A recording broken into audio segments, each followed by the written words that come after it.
नवरंगपुर जिला स्तरीय 79तम स्वाधीनता दिवस स्थानीय स्टाडियम ठारे महासमारोह रे पालित हो जाइछि। मुख्य अतिथि भाव में ओडिशा सरकार जंगल परिवेश मंत्री गणेश राम सिंह खुंटिया आनुष्ठानिक भाव में जातीय पताका उत्तोलन करी परेड परिदर्शन उद्बोधन देथिले। स्वाधीनता पाई जीवन देइथवा महापुरुष मानकु मने पकाई श्रद्धांजलि ज्ञापन करथिले। नवरंगपुर जिला को सरकार उन्नति करबाको प्रतिश्रुतिबद्ध बोली मंत्री कहिथिले। नवरंगपुर भाया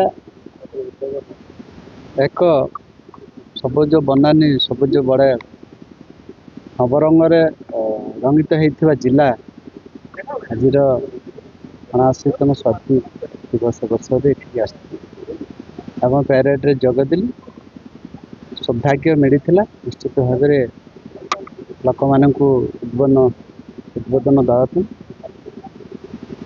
एवं आजिका डेट्रे जो ओडिशा को एवं भारत वर्ष को केमती आगक नवा से विषय विस्तृत भाव में भाषण रखी एवं आम सरकार लोक मानकर सरकार लोक मानकर मुख्यमंत्री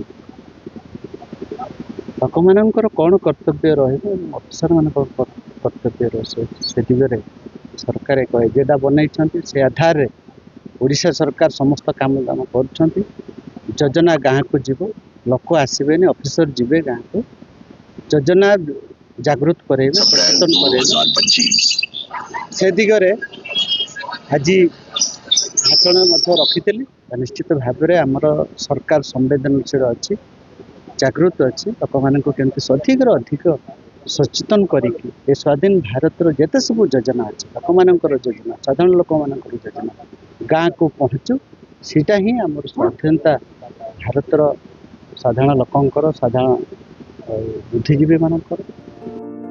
परेड और सांस्कृतिक कार्यक्रम देखा सहर तथा आखपाख अंचल शताधिक दर्शक समागम होइथिला। सहरर विभिन्न विद्यालयर छात्र छात्री मानक द्वारा सांस्कृतिक कार्यक्रम परिवेषण करा जायथिला। भल प्रदर्शन करिथिबा ग्रुप को मुख्य अतिथि द्वारा पुरस्कार वितरण करा जायथिला।